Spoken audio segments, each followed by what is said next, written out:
Hello, good evening, my people. Good evening, good evening, good evening. I greet everybody. Good evening, good afternoon, good morning. Whatever you are watching this video, good evening.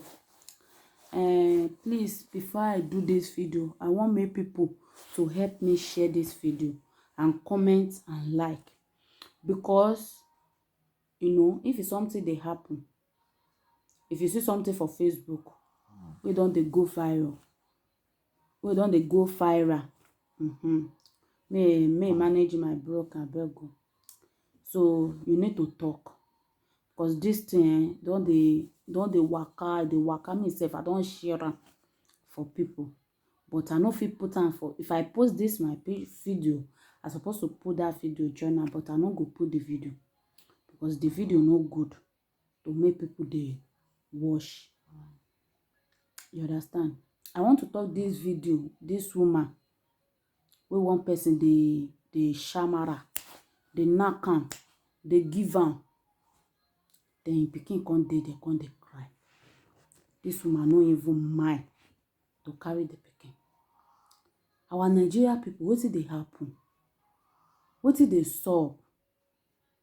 Kí ni nǹkan tó ṣẹlẹ̀? Kí ló dé ṣógun láyé ni? Because this video now, e go reach social hand. Germany of God, president of this Germany, or maybe na governor or whatever, this woman, if he reach in hand, he go wash am.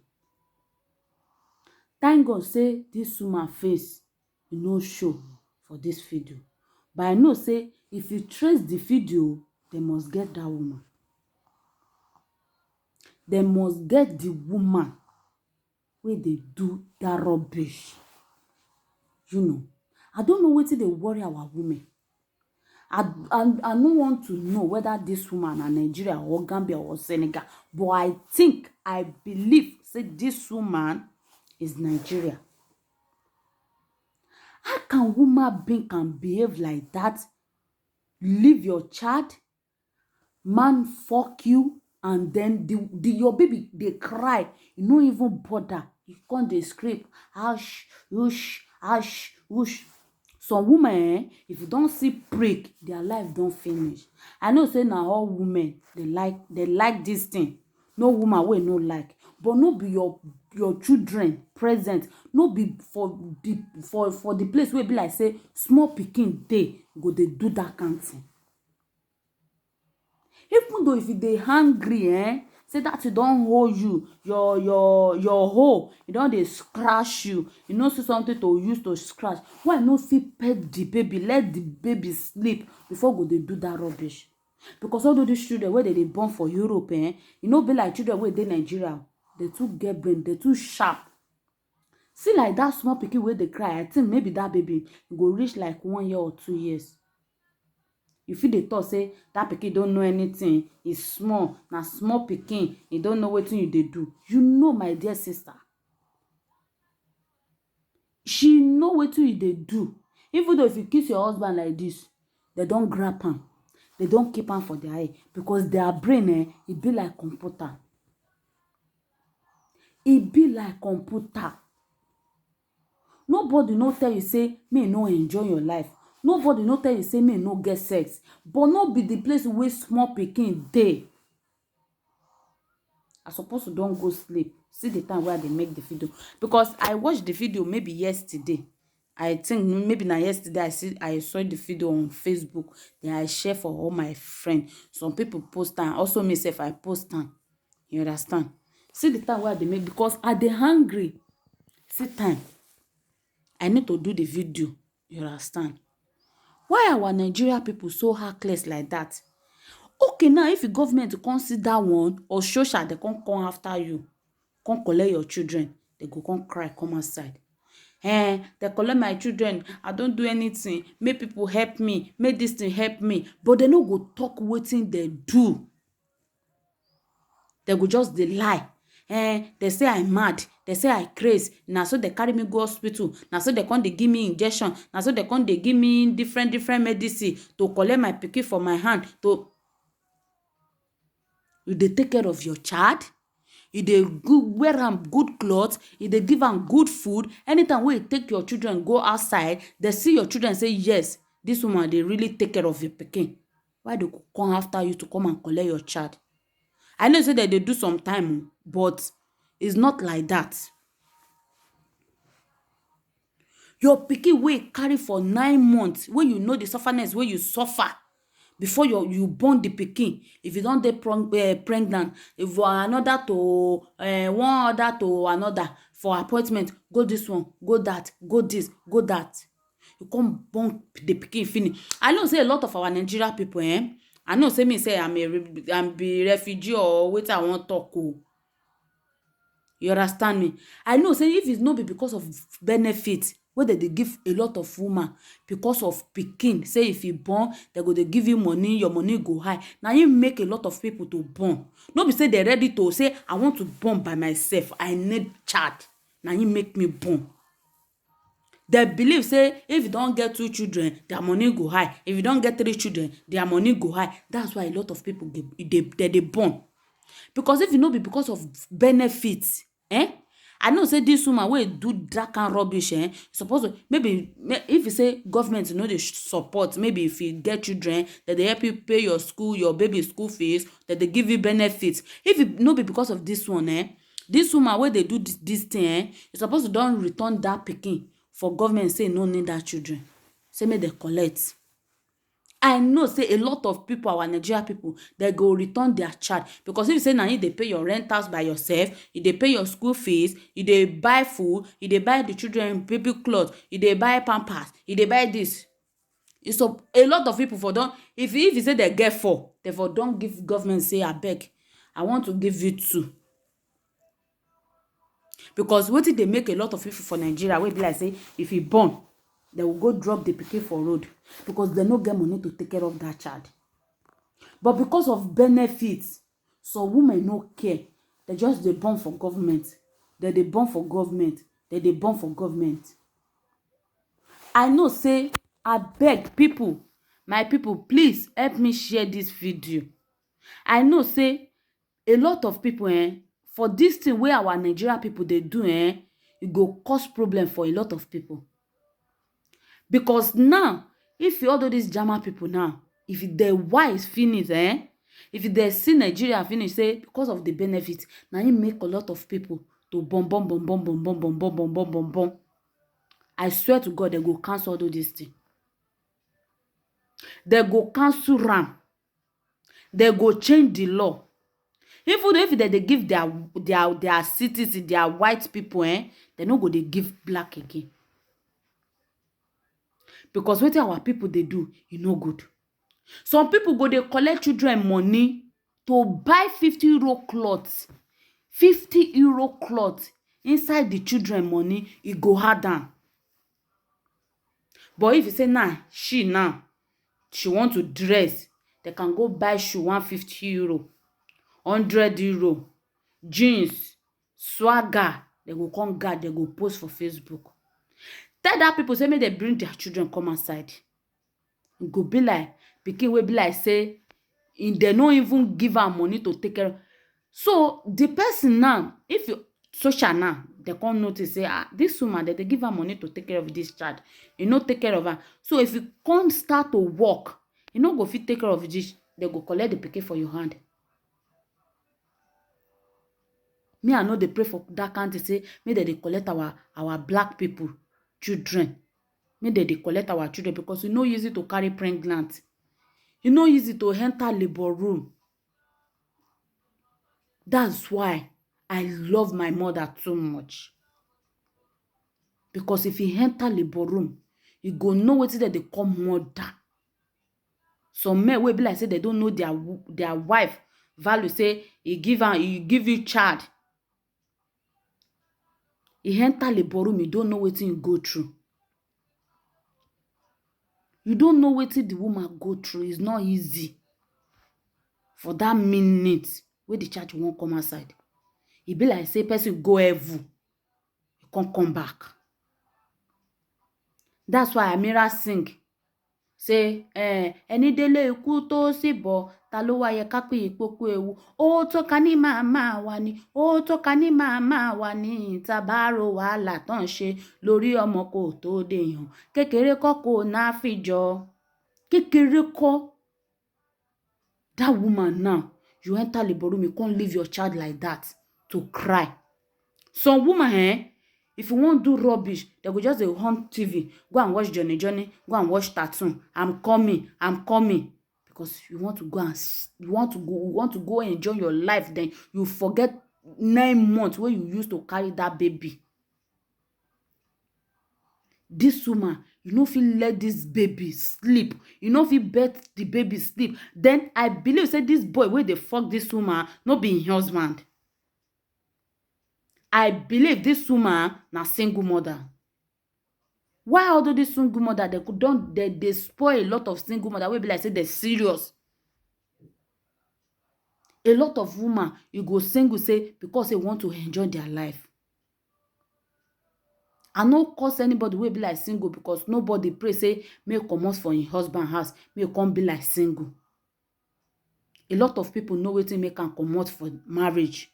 But if you know wetin make you comot for marriage, you have to serious and focus. Look the place where you dey go. No be by dey do rubbish. Even though if you social see you say, okay, you comot for your husband house, then you no serious, you no plan for your future, you no plan for your life, they go collect your children. Evil people wey be like say they dey husband, they dey together, they be family, they collect their child. See this woman wey cry come outside now. Say they collect him child. Wetin you know wetin the woman do? Nobody fit judge that one because he pay me. That the way I watch the woman video, I cry. I no fit make video because of that video. Because I don't know wetin I want talk. Because nobody pray say make they collect their child. Because the woman they talk like person wey don frustrate. 2 children. E no easy. If it's in Nigeria, you can beat your child, you can do anything you like. Now your baby, no concern anybody. But here it's not like that. Especially if the baby don't start to go school. They can't see any small mark for the baby face. Oh, you don't enter problem. Especially if that boy the baby where they go school, don't they start to talk. They go they pet am. Now your mama beat you. Now your mama do this one for you. If you don't talk, now yes, now my mama, oh, they don't finish your paper for that school. They don't finish your paper. You go just say your children no come back for school. Now for school, they go come carry your children. So you dey beat that child. You dey maltreat am. You no take care of am. The baby know dey fine. Then the place where go keep your pikin self. You self, if you go that place, you go dey cry. Why our Nigeria no dey reason that one? To collect children money, na a lot of people dey. They no care about the child. They no care. See that woman just dey there. You useless boyfriend wey be like say no fit put you for house.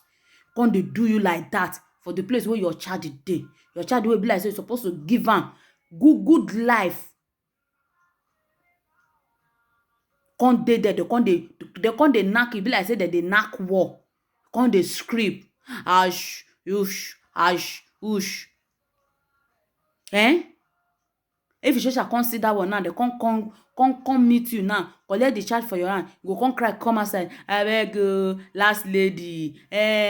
Mama lady see. Mama Bilisti. Uma rice. Omi rice. Shobi rice. Obi sikisti. Please help me. They collect my child. My only child I have. Please. Let me return my child back. Then you don't forget what you they do for the baby present. How do these people, if you say this video now, this wicked person will be like say go do that video now, go make the video because this woman don't know say person the video now. If you say that boy now, no, maybe na woman or boy video the video now, he post am. If it like this woman come cry, come outside now, everybody go they blame Jama. They go they blame all this social. They go they blame the president. Say why did they do like that? They too they collect person picking. They too they do this. No be our picking. No be our picking. No be our picking. No be our picking. They tell you say me they keep the picking. Because this one where you they do for this picking president now. If the picking don't reach like 16 years, you go they use and collect money. because you go dey carry different more than abeg make you be careful for this Europe where you dey. Put your children for normal road. Let your children know God. Even though if you no go church, if you be Muslim or you be Christian, you dey serve your God for house, you dey pray time to time. Anything wey you dey do, your children dey learn for you. If they see you. See this my boy, one day I wan baff am for bedroom. The rubber wey I dey use to mop bedroom, my baby go carry the mop. You come dey mop bedroom, you come dey mop and dey mop passage because e dey see me every day say I dey mop. That's why they do am. If you say na so I dey smoke for my baby present, na so go dey smoke. Make una be careful for Europe, abeg. Different things dey happen for our African people for this Europe, is not like that. I know say na God dey help person to take care of child, to let our children be like something wey mother dey believe say one make im pikin be. If you don dey notice say maybe you wey be like say your pikin don grow, don reach age of 15 years, 16 years, 17 years, you don dey see, don dey carry school bag, e dey wear low waist, e don dey go meet all those one gang, dem dey go gang, go stand for road. Abeg, be careful. Use prayer support that child because e don dey come like something wey be like say you sef go put you for problem. I watch one video, all those white people, their pikin go play table tennis for field. Na him one black wey be like say dem born for here don grow, come go shoot that boy. The boy just die like that. Let him give our child good way for this Europe. E no easy. Na him make us comot for Nigeria come Europe. Why person come reach Europe, you no fit use your sense to take care of your child and give your child good life? Which fuck? How many hours fuck? You no fit wait make the child dey sleep, or make you tell that your boyfriend, if say your boyfriend say don go drink amodin, morodin, all this thing wey dem dey drink, wey be like say dem dey make am do well.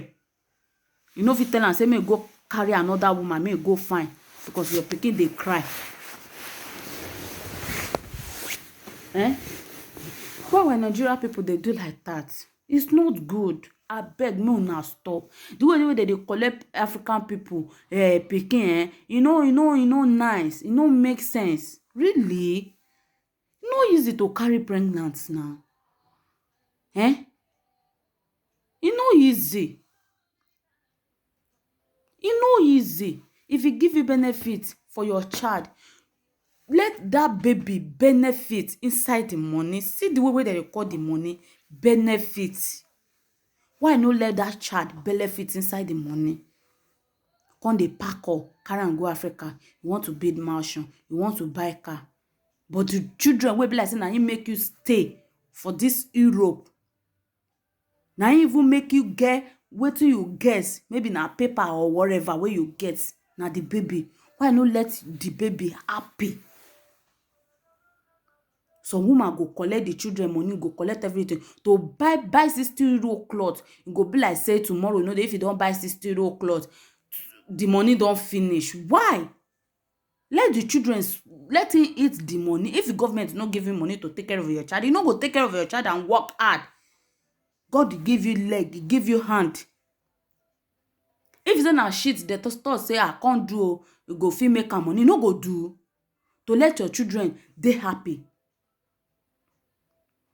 Me, I no enjoy life because my father, he marry a lot of woman. I go come talk say the suffer wey me suffer, make my child is still suffer. You get opportunity, they abroad, then they still they give you money to take care of the child. You know if you use that money to take care of the child because of your family for Africa, or because of your family or whatever, you want make the child be like say if you carry am go social. If see, let me tell you something, our African people, me, I don't know anything. I don't know anything. You say where they watch me, you don't know anything. But some small way I get, I want me to share you. You understand? I don't know anything about Jamie, but the one where I still know, I go still talk am. You understand? If you want to know something about Jamie, just mingle with all of these wise people. Just get only one friend in Igbo. You go, they tell you their love. You go, they tell you the way the Jamie be. You go, they tell you what you will be like, say, don't do. If you do it, they go collect your child. They feel separate husband and wife. You understand me? See, if you give you children money, if say now 230, that they pay children, or 215, you understand me? Let that child spend 150 inside the money, because if your pikin wear good clothes, he wear good shoe, then the pikin dey look nice, their skin dey shine. You understand me? The way wey you both sef, that they pamper your pikin for outside, you sef no go expect. I want to tell you something. One day, me and my husband go village body. I want to go supermarket to go and buy food store. You understand? I can't see one woman. He can't dey follow us. They play with her Brahman. That time I get pregnant.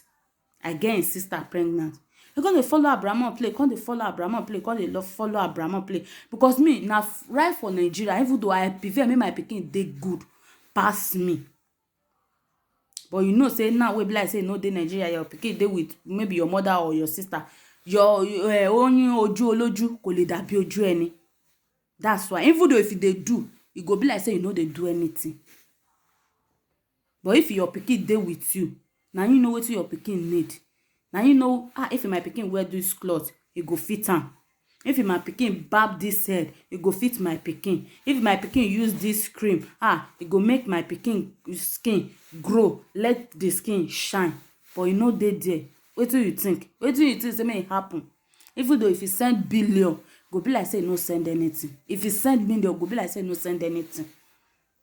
People wey dey around there, they go talk say he dey abroad, they see am for this thing. They see the way him pikin be. See the way him pikin dey. You no go know wetin the woman dey do for here.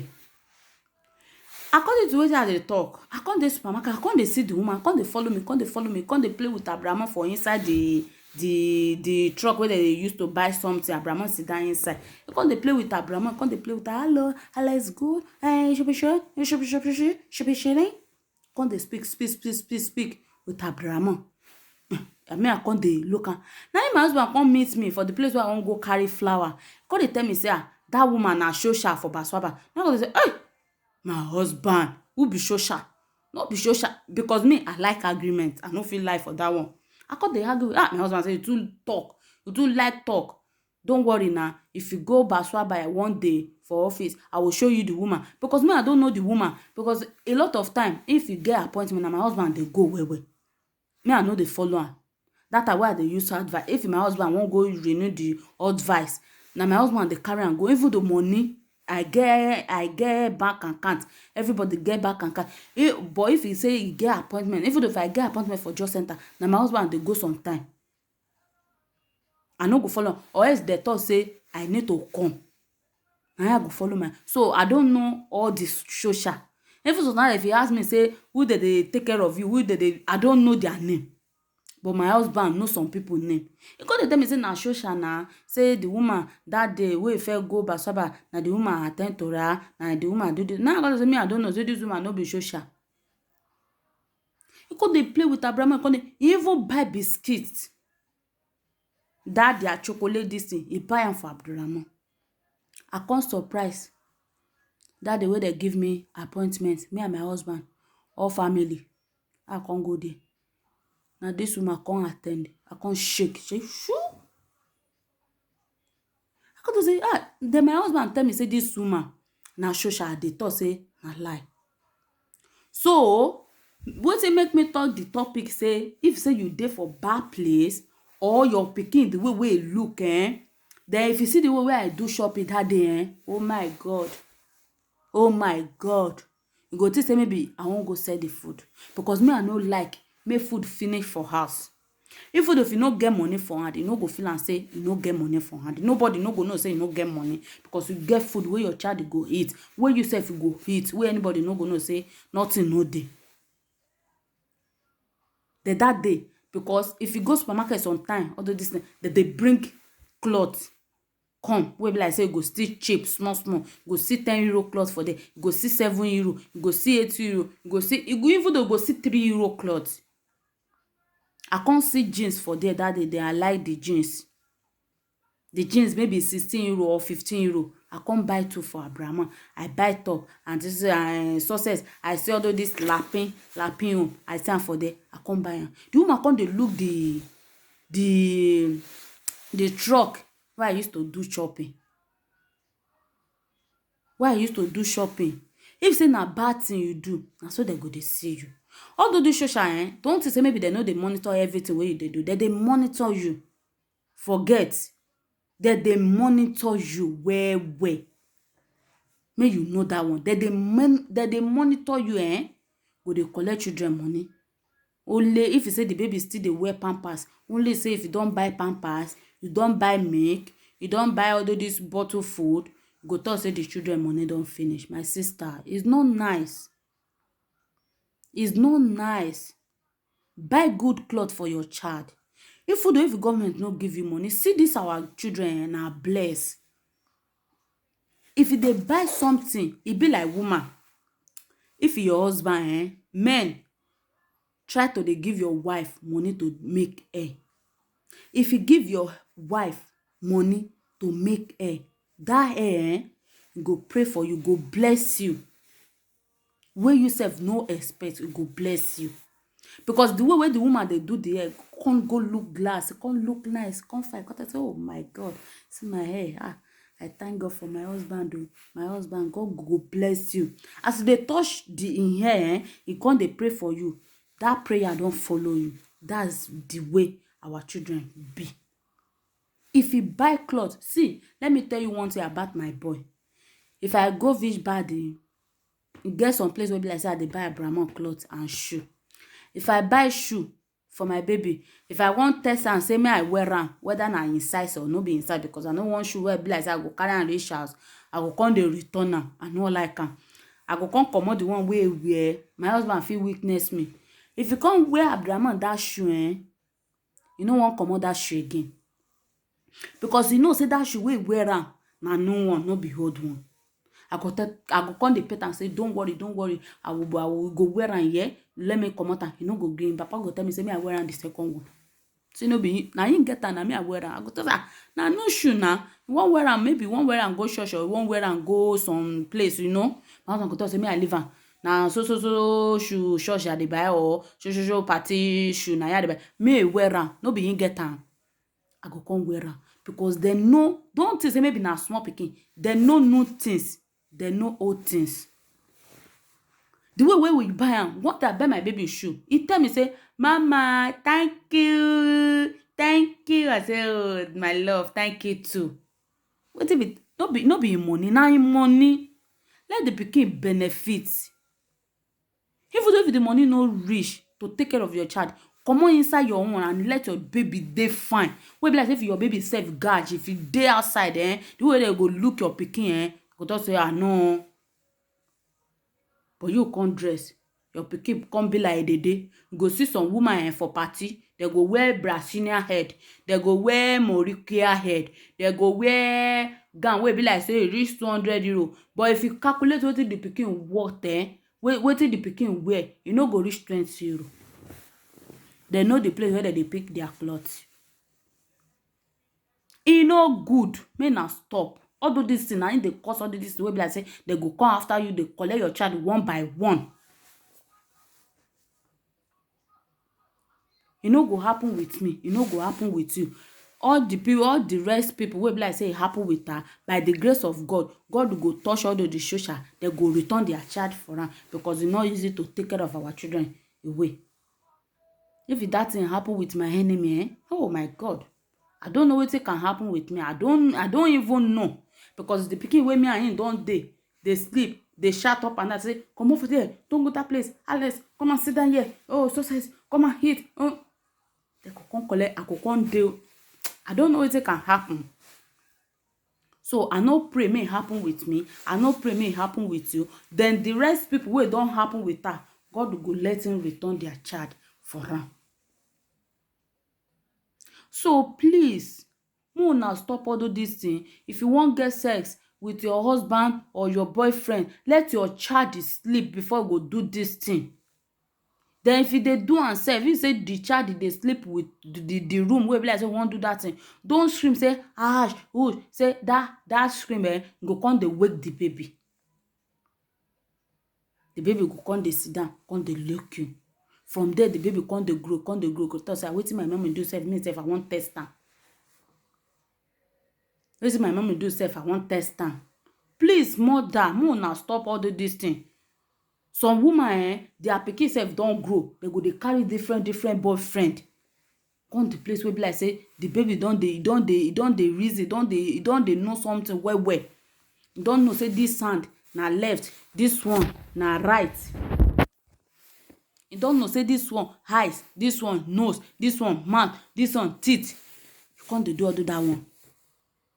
If this Boda Jide come today, Boda Lekan go come tomorrow, Boda Morocco go come next tomorrow.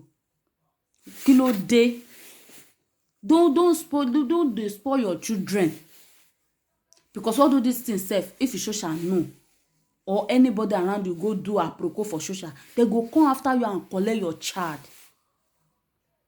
Na that time go come dey cry come outside, they say they collect your children. They no go talk wetin you dey do for the baby present.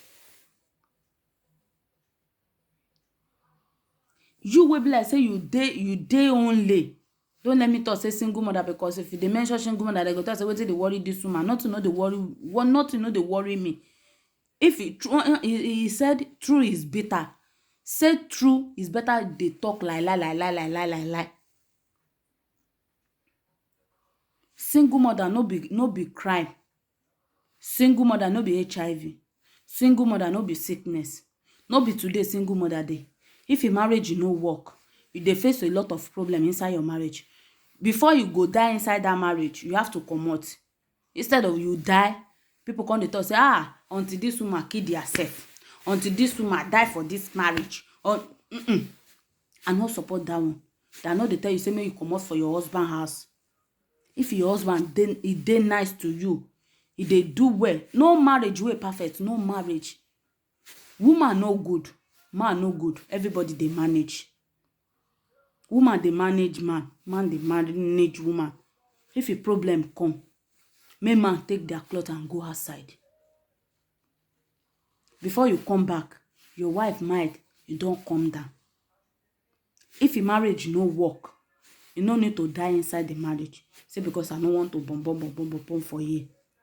You understand me? No be today single mother start. No be Europe na single mother don start. I know say a lot of people dey do am because of benefit. You understand me?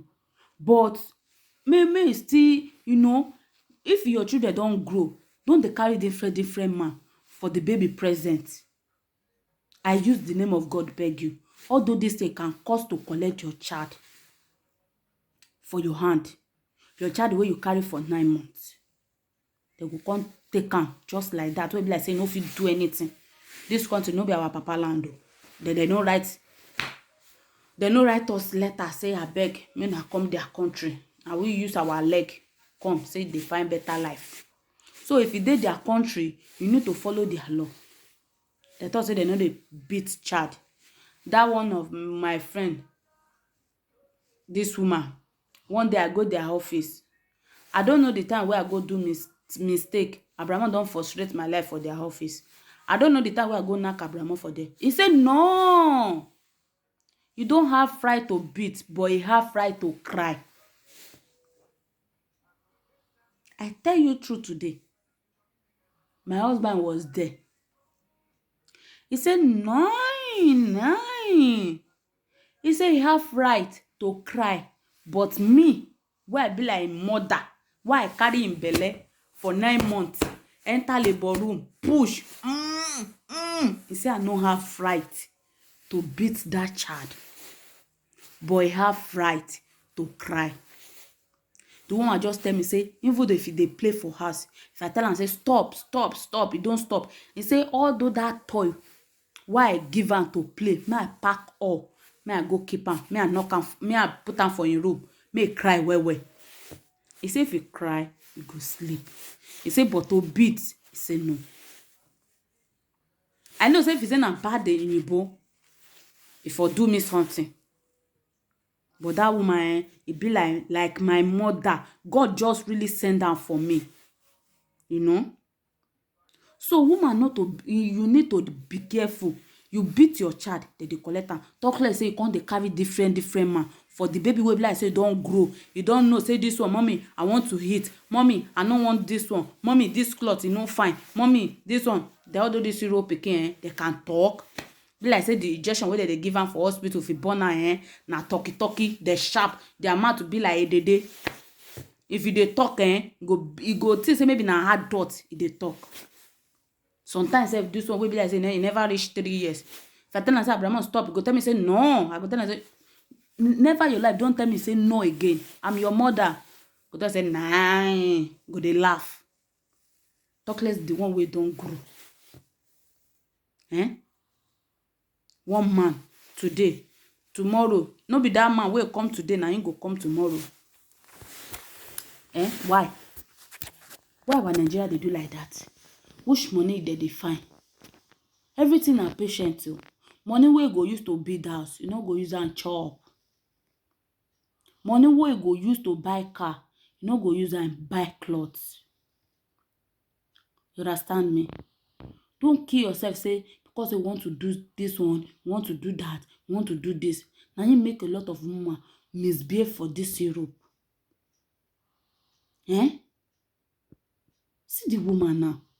I don't know what will happen with this woman now if you watch this video, because I know say this video it don't go viral. Everybody don't watch am. Everybody don't share am. A lot of people don't. If the video can't reach your hand now, what will happen with you? If you can't collect this child for your hand, this child where you dey live, where be like say that one where they give you pa, that one I they sweet you. After you don't come, that one don't come, your body don't come down. And that time come no say won't give the baby sweet or biscuit.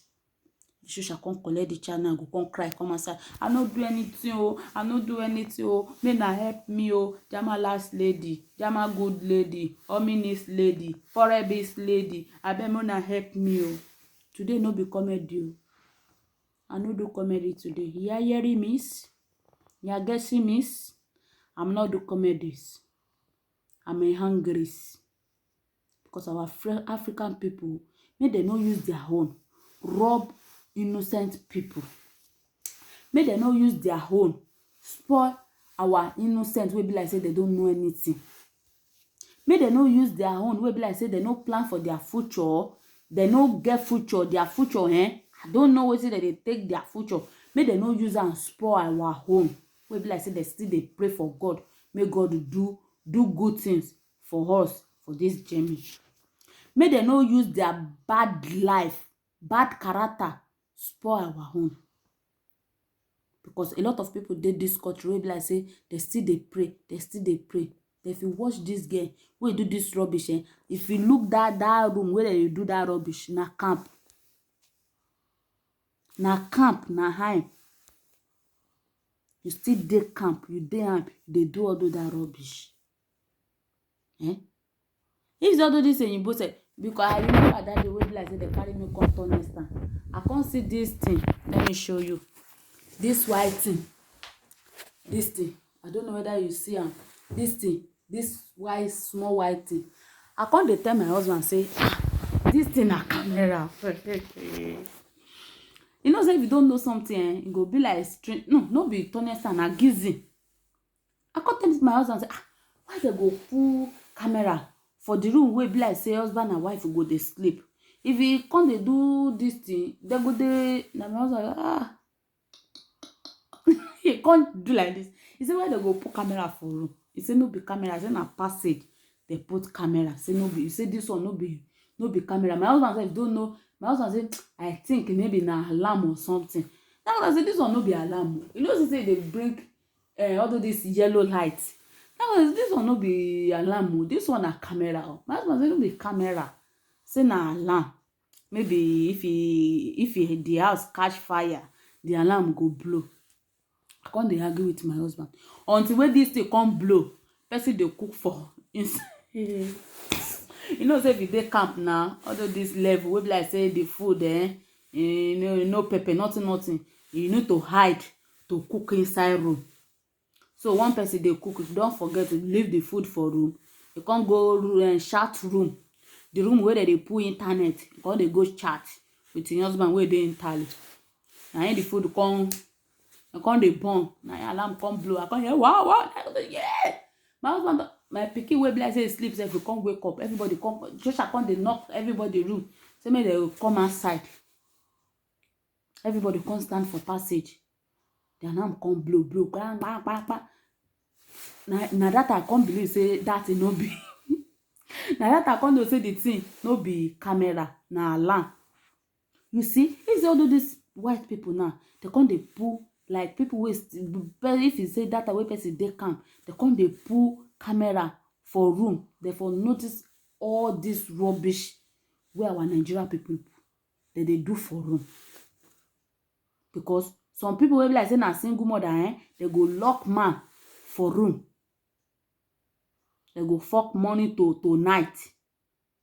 Be like say that for me, I know me self I dey do I'm a woman, I dey do. No woman wey no dey do, but even though if it's too much, if you don't dey reach like 30 something, your age go come be like say you don't reach 40 or 40 something. Because if you the first you too much, you go hold.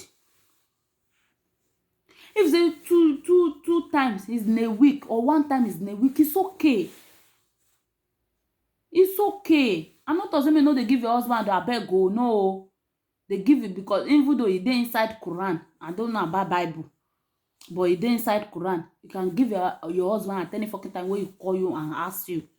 You no need to tell your husband say, even if your body dey pepper you, you have to manage and give your husband to keep your husband, because you no want your husband to go outside. So you have to use that thing to hold your even if they give am every day self, just dey pray say God give me my husband wey be like say go be like my papa, go be like my mama. I not talk say me no dey give your husband. I not talk that one, no, abeg go. You understand? But if it fuck self, if it too much, my sister, not too good. Because this woman now, I think he like this thing. Now he make am forget that small child. Where the child come dey. See the way the child dey cry. This woman no mind. My sister, may not stop. African people, may not stop. This rubbish, it's too much. I beg, may not stop. Now that's why Buhari talk say Nigeria youth, they're too lazy. Now he make am dey come Europe. No be all Nigeria youth to I beg go. Me I also for Nigeria before I come here. I beg. I use the name of God beg. May not stop all do that rubbish. I beg. If you collect your child now, will cry, come outside, say they collect your pikin. You no go talk what you do before they collect your child for your hand. Now two person they crazy to collect child. I beg, who not stop? Who not stop?